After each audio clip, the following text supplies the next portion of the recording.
میرا غفلت میں ڈوبا دل بدل دے، خدایا فضل فرما دل بدل دے۔ آپ کہیں گے عورتوں کو اگر ہم گھر میں بٹھائیں تو ہماری اکانومی سفر کرے گی، آدھی ہماری جو ہے لیبر وہ کام نہیں کرے گی۔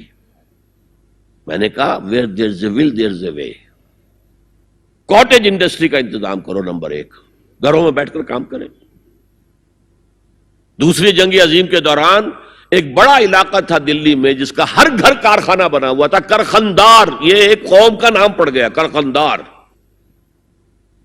چھوٹی چھوٹی مشینیں لگی، کہیں بٹن بن رہے ہیں، کہیں بکسوئے بن رہے ہیں، کہیں نکریں سل رہی ہیں، کہیں پینٹیں سل رہی ہیں، کہیں جو ہے کرتے سل رہے ہیں، قمیضیں۔ صبح کے وقت ٹرک آیا، خام مال دے گیا، شام کو آیا، تیار مال لے گیا۔ عورت نہ گھر سے نکلی نہ باہر گئی، کچھ نہیں، اور کام کیا، کما لیا۔ کاٹیج انڈسٹری کا انتظام کرو۔ اسی طریقے سے ایسے یونٹ بناؤ انڈسٹریل جس میں عورتیں کام کریں، عورتیں سپروائز کریں، ورکنگ آورز کم رکھو تاکہ وہ اپنے گھر کا کام بھی کر سکیں۔ کرو۔ عورتوں کے ہسپتال میں عورتیں مرد، عورتیں مریض، عورتیں ڈاکٹر، عورتیں مریض، عورتیں نرسز۔ مردوں کے ہسپتال میں فیمیل نرسز کا کیا کام ہے؟ کیا میل نرسز نہیں ہوتے؟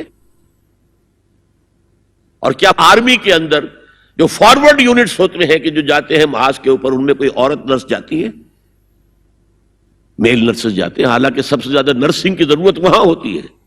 کسی کا بازو اڑ گیا ہے، کسی کی ٹانگ اڑ گئی ہے، کسی کی پیٹ میں آ کر کسی بم کا ٹکڑا جو ہے لگایا، تڑیاں باہر نکلی ہوئی ہیں، تو نرسنگ سب سے زیادہ وہاں ضروری ہے۔ وہاں تو فیمیل نرسز نہیں ہوتی، میل ہوتے۔ سیگریگیشن، سیگریگیشن، سیگریگیشن، یہ آگ اور پانی کا ملاپ درست نہیں ہے۔ تو بڑا، سب سے بڑا پردہ تو یہ ہے۔ دوسرا پردہ، دوسرا قلعہ، گھر کی چار دیواری۔ وَقَرْنَ فِي بُيُوتِكُنَّ وَلَا تَبَرَّجْنَ تَبَرُّجَ الْجَاهِلِيَّةِ الْأُولَىٰ۔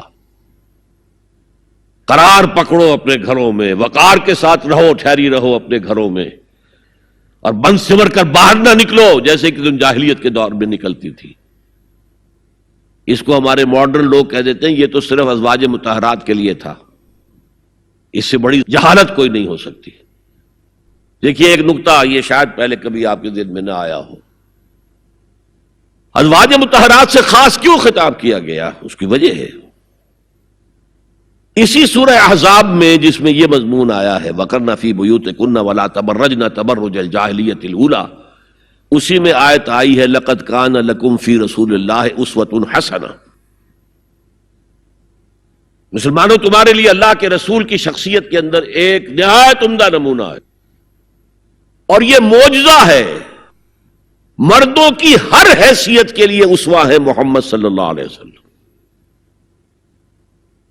امام کے لیے آپ کا اسوہ ہے کہ نہیں؟ مسجد نبوی کے امام تھے کہ نہیں؟ مبلغ کے لیے ہے کہ نہیں؟ سب سے بڑا کام تو آپ کا تبلیغی تھا۔ مزکی اور مربی کے لیے ہے کہ نہیں؟ باپ کے لیے ہے یا نہیں؟ شوہر کے لیے ہے یا نہیں؟ سپہ سالار کے لیے ہے یا نہیں؟ قاضی القضات کے لیے ہے یا نہیں؟ مرد کی ہر حیثیت کے لیے اسوہ ہے۔ آخر عورت کی نسوانی زندگی کے لیے تو حضور رسوا نہیں بن سکتے، یہ خلا ہے۔ مرد کے لیے کامل اسوہ، عورت کے لیے بھی اسوہ، لیکن اس کی خاص نسوانی زندگی کے لیے اسوہ نہیں۔ اس خلا کو پر کیا ازواج مطہرات سے۔ لستن کاحد من النساء، اے محمد کی بیوی تم عام عورتوں کے مانند نہیں ہو۔ پھر جو احکام دیے گئے ہیں وہ سب کے لیے ہیں، لیکن اس میں چیریٹی بگنز ایٹ ہوم، گھر سے شروع کرو۔ سب سے پہلے خواتین، حضور کی بیویاں جو ہے وہ مخاطب ہیں۔ اور اے مسلمانوں، اگر حضور کی بیویوں سے کوئی چیز مانگنی ہو تو حجاب کے پیچھے سے مانگو، رو در رو مت ہو۔ فَاسْأَلُوهُنَّ مِنْ وَرَاءِ حجاب، یہ دوسرا قلعہ ہو گیا۔ حافظ ناموس زن، مقصد کیا ہے؟ عورت کی عزت، عورت کی عصمت، عورت کی عفت کی حفاظت۔ تیسرا جسے ہم ستر کہتے ہیں. عورت گھر میں بھی ہے، گھر میں ہے، اور وہاں صرف محرم آئیں گے، نامحرم نہیں آئیں گے. محرموں کی اتنی لمبی لسٹ دی گئی ہے، اللہ نے کس لیے دی ہے؟ کیا قرآن مجید میں لفاظی ہے؟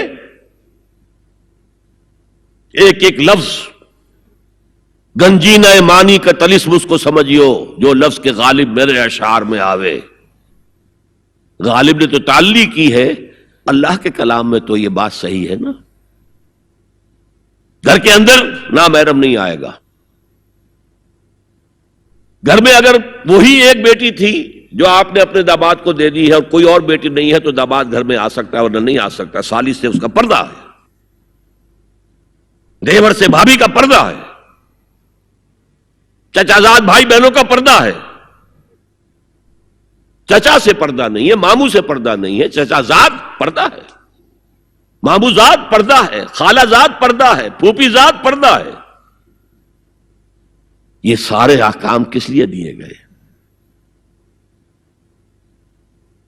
گھر کے اندر بھی ستر اور نگاہیں نیچی. مولانا حمید الدین فراہی نے ایک نقطہ بیان کیا کہ سورہ احزاب میں جو پردے کا بیان ہے وہ ہے گھر سے باہر کا پردہ. جب اے نبی کہہ دیجئے قل لازواجک و بناتک و نساء المؤمنین یدنین علیہن من جلابیبہن. جلباب کہتے تھے ایک بڑی چادر. کوئی عربوں کی تہذیب میں موجود تھی دو چیزیں. گھر میں ان کے ایک دوپٹہ ہوتا تھا جسے خمار کہتے تھے. خمار، خمرہن کا لفظ آیا ہے سورہ نور کے اندر. گھر سے باہر نکلتی ہوئی وہ اپنا پورا وجود ایک چادر میں لپیٹ لیتی تھی، لیکن چہرے کا پردہ نہیں تھا. اب فرمایا گیا اے نبی اپنی بیویوں سے اور اپنی بیٹیوں سے اور اہل ایمان کی بیویوں سے. اب بات آگے بڑھ رہی ہے، اہل ایمان کی بیویاں شامل ہو گئی، اس لیے کہ تو ساری بات ہی ازواج مطہرات سے جو ہو رہی ہے اس لیے ہو رہی ہے کہ وہ اسوہ بنے مسلمان خواتین کے لیے. ان سے کہہ دیجئے وہ اپنی چادروں کے پلو لٹکا لیا کریں. یہ جو گھونگھٹ کا تصور بعد میں ہوا ہے یہ ہے تیسرا پردہ. ستر کی حد تک ہے ستر آپ نے، اور اس میں بھی کیسے کیسے احکام دیے گئے. لباس وہ پہنو جو ڈھیلا ہو، تنگ نہ ہو، ٹائٹ نہ ہو، جو جسم کے نشیب و فراز کو واضح کر رہے ہو. اتنا باریک نہ ہو کہ جسم جھلک رہا اس میں سے. اور اس پر اضافہ وَاضْرِبْنَا بِخُمُرِهِنَّ عَلَى جُيُوبِهِنَّ. اپنے گریبانوں کے اوپر اپنی اوڑھنیوں کے، یہ خمار آ گیا کہ اوڑھنی ہوتی ہے، اس کے بکل مار لو تاکہ نسوانی حسن کا ایک بڑا حصہ ہے یہ چھاتی جو ہے، اس کو اور ایک کور ایڈیشنل مل جائے. کرتا تو ہے ہی لیکن وَاضْرِبْنَا بِخُمُرِهِنَّ، خمار کی جمع خمر.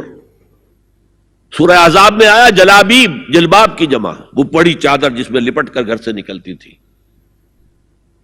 لیکن یہ کہ یہاں پر خمرہن، خمار کہتے ہیں اوڑھنی کو جو گھر میں بھی استعمال ہوتی ہے، تو وہ سر پر بھی ہو اور اس کا ایک بکل جو ہے تمہاری سینے پر بھی آ جائے، ایڈیشنل کورنگ. اس کے باوجود بھی نگاہیں نیچی رکھو. باپ کی نگاہ بھی نہ پڑے تمہارے نسوانی حسن پر، وہ بھی مرد ہے. بھائی کی نگاہ نہ پڑے. اہل ایمان تم بھی اپنی نگاہیں نیچی رکھو، اور اہل ایمان عورتوں تم بھی اپنی نگاہیں نیچی رکھو. اور آج انسیسٹ جو ہے، باپ کا بیٹی سے ملوث ہو جانا اور بیٹے سے ماں کا ملوث ہو جانا اور بہنوں اور بھائیوں کے درمیان، یہ اس قدر پھیل چکا ہے. امریکہ کے اندر وہاں سب سے مہنگے ڈاکٹر جو ہے وہ سائیکیٹرسٹ ہیں، سب سے مہنگی دوائیاں جو ہیں وہ دماغ امراضی کی ہیں. اور وہ سائیکیٹرسٹ کہتے ہیں کہ انسیسٹ جو ہے، حرام رشتوں کے اندر جو ہے اگر زنا کا معاملہ ہو رہا ہو تو یہ سب سے بڑا سبب ہے دماغی امراض کا اس معاشرے کے اندر. فطرت کے خلاف جو کام ہوتا ہے طبیعت یہ بات تو کرتی ہے نا، شوق تو ہوتا ہے، پھر دماغی توازن کھو بیٹھتے ہیں۔ یہ ہے 3 پردے ہیں مسلمان عورت کے، جس کو آج بالکل ختم کرنے پر مغرب تلا ہوا ہے، اس لیے کہ کسی بلی کی دم کٹ جائے تو وہ چاہے گی کہ سب کی کٹ جائے۔ ان کا بیڑا غرق ہو چکا ہے، ان کی تہذیب ختم ہو چکی ہے، تہذیب نہیں ہے آج ان کے پاس۔